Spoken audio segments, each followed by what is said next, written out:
The scariest word to an avoidant. Okay, it doesn't sound dramatic. It doesn't sound powerful. It doesn't sound like the kind of word that could change the course of a relationship. It's only 2 syllables spoken every day in conversations that mean almost nothing. But in the right moment, after weeks of confusion, emotional distance, unanswered questions, and one final conversation that leaves your heart pounding, that tiny word can carry more weight than 1,000 desperate explanations ever could. Most people think the strongest response is to fight harder, love louder, or prove their worth one last time. Yet, sometimes the moment that changes everything isn't when you finally find the perfect argument. It's when you quietly stop arguing at all. That single word, okay, can mark the exact point where one person stops trying to control an outcome and starts protecting their own peace instead. And whether the other person notices immediately, later, or not at all, something important has already changed. Before we go any further, if you've ever found yourself replaying conversations in your head, wondering why someone pulled away just when things seem to matter most, you're in the right place. Subscribe and join us, because every week we unpack the hidden patterns behind complicated relationships. And who knows, your future self might thank you for sticking around until the end. One of the most confusing parts of dealing with someone who consistently creates distance is that you often begin believing you're responsible for closing every gap. You become the initiator, the problem solver, the emotional translator, the one trying to make everything make sense. Over time, a pattern can develop where every disagreement seems to end with one person pursuing, while the other withdraws. That pattern becomes so familiar that both people almost expect it before it even happens. The person reaching out expects silence. The person creating distance expects another message, another phone call, another attempt to reopen the conversation. It isn't necessarily a conscious plan or a calculated game. Sometimes it's simply the rhythm the relationship has settled into. When that rhythm repeats enough times, both people begin acting from expectation instead of intention. That's why an unexpectedly calm response can feel so surprising. It doesn't fit the script either person has been following. Suddenly, instead of another emotional chase, there's acceptance.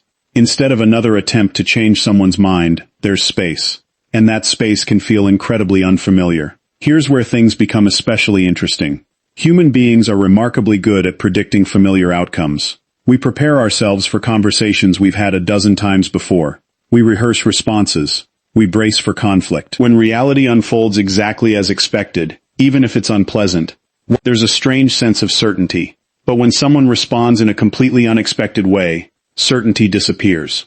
If someone has prepared themselves for pleading, anger, bargaining, or repeated attempts to reconnect, a simple okay interrupts that expectation. The conversation ends before the emotional tug-of-war even begins. There is nothing left to argue against, nothing left to defend against, nothing left to push away. Instead of receiving another emotional wave to react to, they're left with something quieter and sometimes much more difficult to interpret. Questions begin replacing assumptions. Was that really the end? Are they truly accepting this? Have they already started letting go? The mind naturally searches for answers whenever expectations are broken, and unanswered questions often linger much longer than answered ones. What makes this moment so emotionally powerful isn't that okay is a secret phrase or some psychological trick. Its power comes from what it represents. It can signal that someone has finally stopped trying to force a result they cannot control. It can communicate self-respect without needing a speech. It can acknowledge reality without adding blame or drama. That doesn't mean it feels easy. In fact, saying it sincerely is often one of the hardest things a person can do because it requires accepting uncertainty. You don't know what the other person will think. You don't know whether they'll come back, move on, or stay exactly where they are. But for the first time, your focus begins shifting away from changing them and toward grounding yourself. Ironically, that emotional shift is often far more noticeable than another passionate declaration ever could have been, because genuine calm tends to speak for itself. Then comes the silence, and silence has a way of revealing things noise can. When messages stop, explanations end, and emotional pressure disappears. Both people are left alone with their own thoughts. For the person who has spent weeks or months chasing answers, that silence can become the beginning of healing. It creates room for sleep to return, for laughter to feel natural again, for mornings that don't immediately begin with checking a phone. The absence of constant emotional negotiations slowly makes space for a stronger sense of self. At the same time, silence can have a different effect on the other side of the relationship. Without the familiar cycle continuing, there's nothing left to react against. The emotional momentum fades, leaving room for reflection that constant conflict rarely allows. Whether that reflection leads to regret, clarity, or simply acceptance depends on the individual and the relationship itself. But one thing is almost always true. Peace reveals far more than panic ever will. And that's why the smallest word in the conversation sometimes becomes the beginning of the biggest turning point. Not because it controls another person's heart, but because it marks the moment you finally stop abandoning your own. The difficult truth is that once a relationship settles into a cycle where one person repeatedly pursues and the other repeatedly retreats, every attempt to close the distance can unintentionally make that distance feel even more necessary. Imagine someone standing at the edge of a shoreline. Every wave that crashes forward is met by the ocean pulling back again. That doesn't mean the wave caused the tide, but the rhythm becomes predictable. Relationships can fall into similar rhythms. When one partner feels increasingly anxious about losing connection, they naturally seek reassurance. They send another message, ask another question, revisit another conversation, hoping that one more explanation will finally unlock understanding. Meanwhile, the other person may begin experiencing each new attempt not as love, but as pressure. Even if that pressure was never intended, perception often matters more than intention. The more emotionally charged the interaction becomes, the more each person starts acting from instinct instead of choice. One reaches because they fear losing the bond. The other steps back because they fear losing their sense of space. Neither person necessarily wants the growing distance, yet both unknowingly contribute to it. That's why there comes a moment when continuing the familiar pattern no longer serves either person. Breaking the cycle isn't about withholding affection or pretending not to care. It's about refusing to keep feeding a dynamic that has stopped bringing either of you closer to peace. This is where that simple word takes on an entirely different meaning.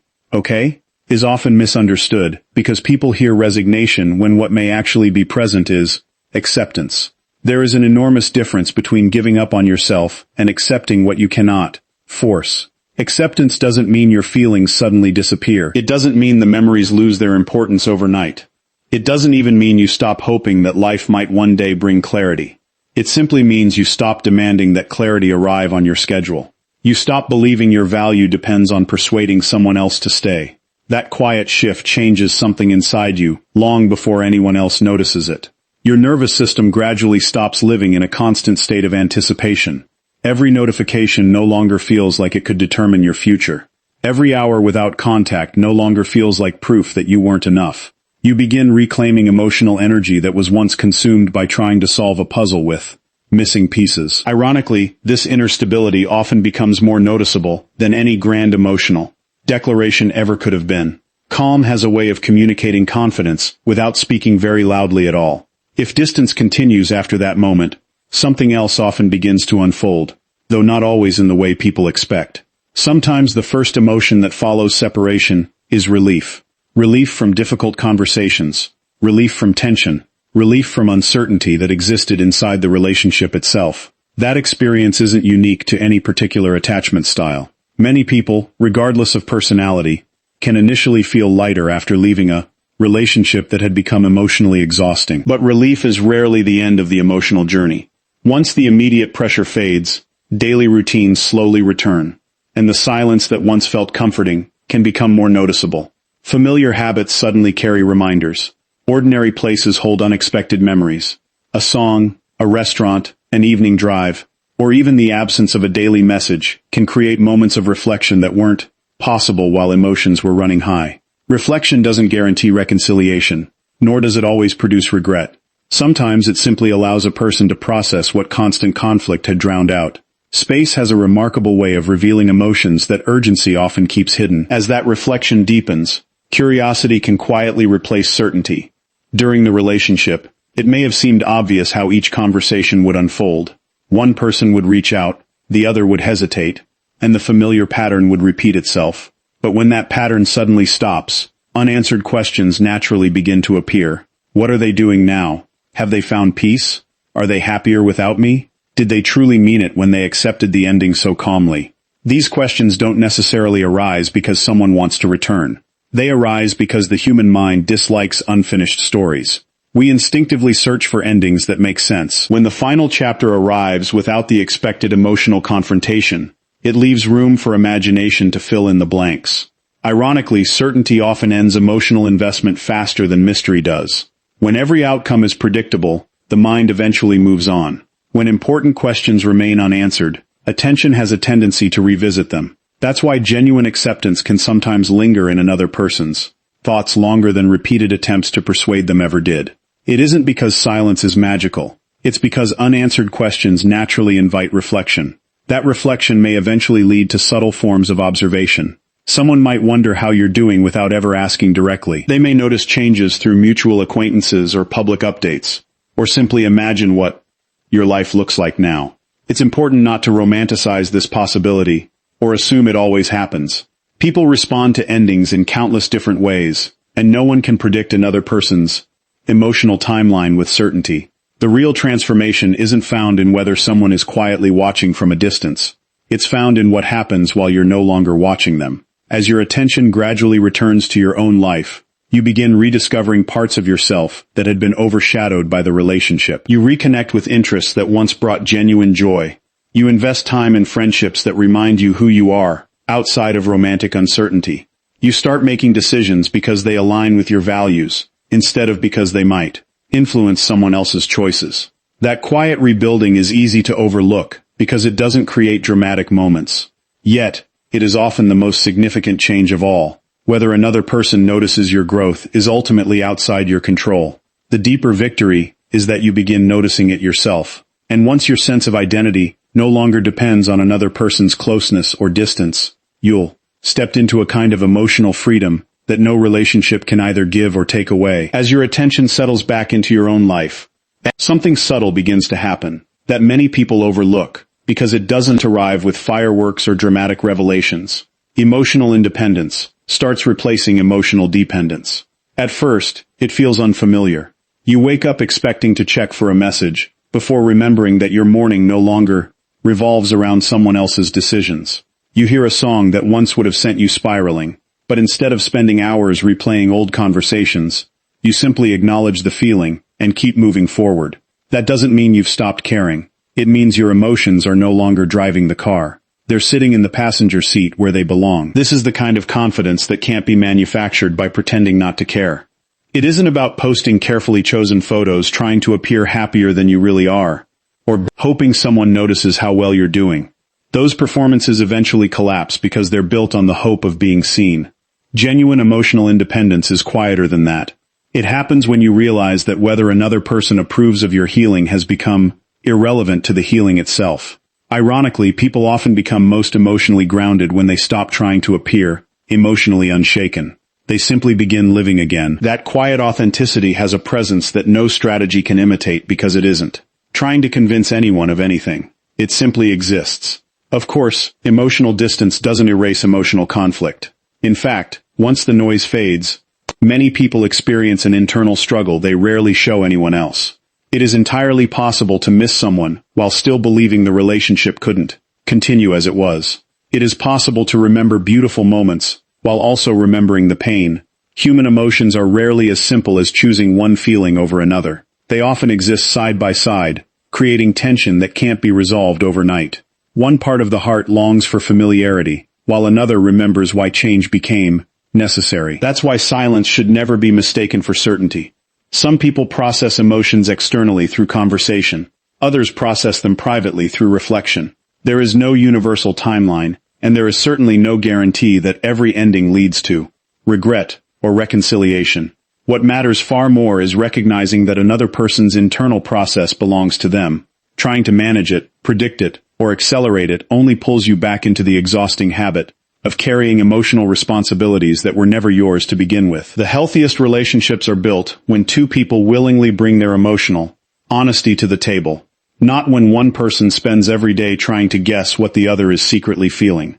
This is also where an important distinction must be made, because advice about relationships is often misunderstood. Acceptance should never become another form of manipulation. Saying okay isn't powerful because it tricks someone into wondering about you. If that's the motivation, then the emotional chase has simply changed its disguise. Instead of pursuing through constant messages, You're pursuing through calculated silence, still hoping every move produces a particular reaction. Real acceptance asks for something much harder. It asks you to release the need to control the outcome entirely. That means allowing another person to make their own choices even when those choices hurt. It means resisting the temptation to treat healing as a performance designed to provoke curiosity. Authentic growth has no audience in mind. It happens in ordinary moments that no one applauds. It's choosing peace when no one is watching. It's rebuilding your confidence without imagining who might eventually notice. It's becoming emotionally stronger because your future deserves that version of you, regardless of who walks beside you in it. Ironically, genuine authenticity often creates healthier relationships than carefully planned strategies ever could, precisely because it isn't trying to manufacture a result. Sometimes after enough time has passed, communication begins again. Not every conversation means the same thing, and learning that difference can protect your heart from repeating old patterns. A brief message fueled by loneliness is not the same as a sincere willingness to address what went wrong. Nostalgia is not the same as accountability. Missing someone's presence is not automatically the same as being prepared to build a healthier relationship. That's why the first question should never be, do they want me back? A more meaningful question is, has anything actually changed? Healthy reconnection isn't built on promises made during emotional moments. It's built on consistent actions that continue long after those emotions settle. Trust grows slowly because it depends on repeated experiences, not isolated conversations. If someone returns with honesty, self-awareness, and a genuine desire to build something healthier, that deserves thoughtful consideration. But if the familiar cycle immediately begins repeating itself, then the lesson isn't that you failed. The lesson is that patterns only change when the people creating them choose to change as well. Your responsibility is not to rescue another person's emotional growth. Your responsibility is to recognize whether the relationship you're being invited back into is actually different from the one you left. It's equally important to accept another possibility. Even though it may not be the ending anyone hopes for, some relationships simply don't come back together. And that reality doesn't automatically erase the love that once existed. Sometimes people meet at stages of life where they are unable to give each other what they genuinely need. Sometimes timing, emotional readiness, incompatible expectations, or unresolved personal struggles create distances that affection alone cannot bridge. Letting go of that truth can keep someone emotionally trapped for years, waiting for a future that never arrives. But accepting it opens an entirely different door. You begin understanding that your worth was never determined by whether one particular relationship survived. Your capacity to love, to grow, to connect deeply, and to build something healthy remains part of you regardless of how this chapter ended. The word okay ultimately becomes much bigger than a response in a difficult conversation. It becomes a quiet promise to yourself that your life will continue moving forward with honesty, dignity, and hope. Not because the ending was easy, and not because you stopped caring, but because you finally realize that peace is not something another person gives you when they choose to stay. It is something you begin creating for yourself the moment you stop asking someone else for permission to have it. There is one final trap that catches countless people just when they think they're zings and solid ground. And it's so subtle that it often disguises itself as hope. After weeks or months of rebuilding your emotional stability, after learning to breathe without waiting for a message, after slowly rediscovering your own rhythm, the temptation arrives to test whether everything has changed. Maybe you convince yourself that enough time has passed. Maybe loneliness whispers that one harmless conversation couldn't possibly undo all your progress. Maybe curiosity becomes louder than caution. But healing is rarely measured by how long you've gone without contact. It's measured by why you're reaching out in the first place. If the motivation is still to receive validation, reassurance, or proof that you mattered, then the emotional foundation is still leaning on someone else's response. That's why so many people feel devastated after reopening an old door too soon. They mistake temporary emotional strength for permanent emotional security. Growth doesn't mean you're incapable of feeling pain again. It means you've developed the wisdom to recognize when your heart is asking you to repeat a familiar cycle instead of creating a healthier future. Sometimes the bravest decision isn't making contact. Sometimes it's allowing the silence to continue, because you finally learned that peace deserves consistency, not constant testing. As that consistency becomes part of your everyday life, something remarkable begins, unfolding that has very little to do with the relationship you lost, and everything to do with the the person you're becoming. You start making choices that aren't driven by fear of abandonment. You discover that your happiness doesn't have to wait for unfinished conversations to finally reach their conclusion. You laugh without immediately feeling guilty for moving forward. You make plans without secretly hoping someone from your past will suddenly reappear to fore. Witness your transformation. Your confidence becomes rooted in daily habits rather than unpredictable outcomes. You become more patient with yourself because you understand that healing isn't a straight path. Some mornings still bring unexpected memories. Certain dates still carry emotional weight. A familiar place can still awaken feelings you thought had disappeared. But instead of interpreting those moments as signs that you failed, you recognize them as reminders that meaningful experiences naturally leave lasting impressions. Healing doesn't erase the past. It changes your relationship with it. The memories remain, but they no longer dictate your future. They become chapters instead of chains.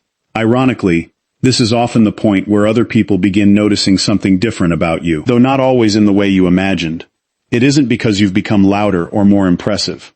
It's because emotional stability has a quiet presence that people naturally recognize. You stop trying to convince others of your value because you've started believing it yourself. Your boundaries become clearer without becoming walls. Your kindness remains intact without requiring self-sacrifice. Your compassion grows because you've experienced what uncertainty feels like. Yet you've also learned that compassion should never require abandoning your own needs. Whether someone from your past ever notices these changes is ultimately outside your control, and that's exactly what makes them genuine. Growth pursued for another person's approval will always depend on another person's opinion. Growth pursued because you deserve a healthier life belongs entirely to you. If someone one day recognizes the peace you've built, that's simply a byproduct, not the purpose. The purpose has always been becoming someone who no longer loses themselves while trying to keep someone else. Looking back, it's almost astonishing that so much meaning became attached to one tiny word. Okay? Was never magical. It didn't possess hidden psychological powers. It didn't guarantee regret, reunion, or sudden realization. Its true strength came from representing a decision that many people spend years avoiding. The decision to stop negotiating with reality. The decision to stop measuring your worth by another person's willingness to choose you. The decision to let love exist, without demanding that it always produce the ending you imagined. Acceptance is often misunderstood, because it appears passive from the outside. In truth, it requires extraordinary courage. It asks you to face uncertainty, without inventing false certainty to comfort yourself. It asks you to grieve honestly, instead of distracting yourself with endless analysis. Most importantly, it asks you to trust that your future contains possibilities you cannot yet see, because it's still standing too close to the ending that hurt you. Every meaningful chapter eventually becomes part of the story, rather than the entire story. And acceptance is the bridge that allows you to keep walking toward chapters you haven't lived yet. So, if there's one thought to carry with you after this conversation, let it be this. The scariest word was never really okay. The truly frightening thing for anyone who has relied on familiar patterns, regardless of their attachment style, is encountering someone who has stopped trying to control what cannot be controlled, and has started choosing peace instead. That kind of quiet strength changes relationships, because it first changes the person who discovers it. Whether someone returns or continues walking in another direction, you are no longer standing still. You've learned that closure isn't always something another person hands you during one perfect conversation. Sometimes closure is built one ordinary day at a time. Every time you choose self-respect over self-abandonment, honesty over illusion, and growth over repetition. And perhaps that's the greatest surprise of all. The smallest word in the conversation was never the ending. It was the beginning. The moment you whispered, "Okay," wasn't the moment you lost your power.